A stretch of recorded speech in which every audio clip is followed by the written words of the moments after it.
hayatımın bir hissesi, ömür boyu ümidlerin tükenmesin. Bugün sabah sen hardasan ben oradayam, her an ben yanındayam. Oğul payım benim varım ve dövlətim, inanlığım, güvendiğim emanetim. Uğur kazan, gurur duyum seninle ben, her an ben seninleyem.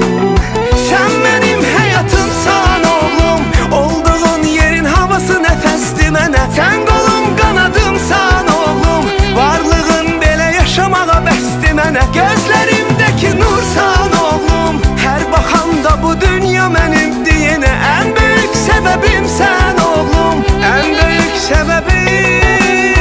Sen benim hayatımsan oğlum, olduğun yerin havası nefesti mənə. Sen kolum kanadımsan oğlum, varlığın belə yaşamağa bəsdi mənə. Gözlerimdeki nursan oğlum, her bakanda bu dünya benim diyene. En büyük sebebim sen oğlum, en büyük sebebim.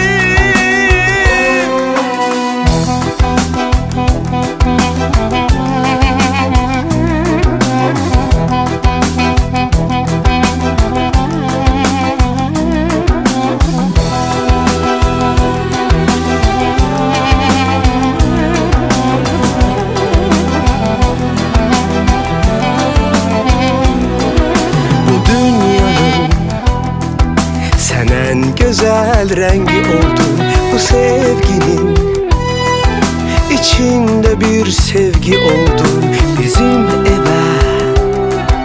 Sevincini bağışladın, hayat senle başladı.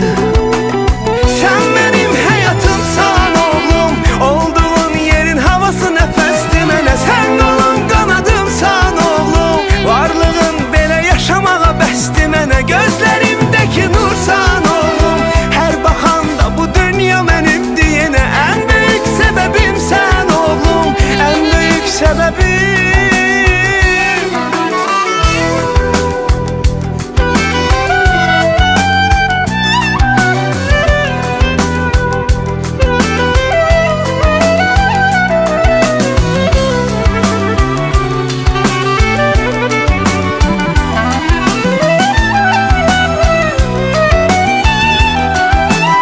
Sen benim hayatımsan oğlum, olduğun yerin havası nefesti mənə. Sen